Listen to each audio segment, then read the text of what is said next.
Halkani waa Kasmo Hospital, xarunta daaweynta iyo ka hortagga cudurrada. Waxaan kugu soo dhaweynaynaa gacmo furan. Fadlan like saar page-keena, sidoo kale ku soo dhawow channel-keena YouTube-ka. Mahadsanid. aan ku bilowno qodobka koowaad. Soonku waxa uu siyaadiyaa hormoonka korriimada, waxa uuna ka hortagaa gabowga iyo da'da.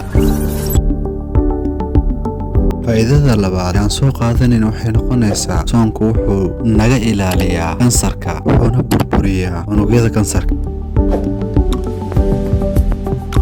Faa'iidada saddexaad ee aan ka helayno soonka ayaa wuxuu yahay soonku wuxuu naga ilaaliyaa dhiig karka, sidoo kalena wuxuu ka hortagaa kolestaroolka, taas oo dhibaato weyn noo keeni kara. Qodobka afaraad ee faa'iidooyinka soonka waxaa ka mid ah soonku waxa uu naga ilaaliyaa cudurrada daashada dadka sida sokorta oo aad fara kulul uga haysa dadweynaha oo dhan.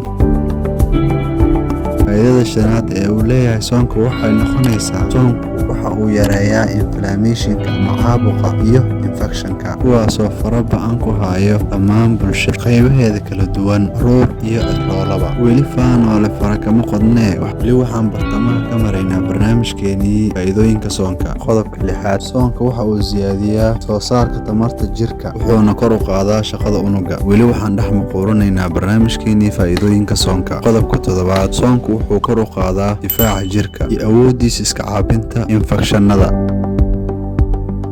Faa'iidada sideedaad, soonku waxa uu hagaajiyaa caafimaadka maqaarka, sidoo kale wuxuu tirtiraa haaraha wejiga iyo jirka. Qodobka sagaalaad, faa'iidooyinka soonka wuxuu noqon doonaa soonku wuxuu dayactir u yahay caloosha, xididada, wadnaha iyo maskaxda.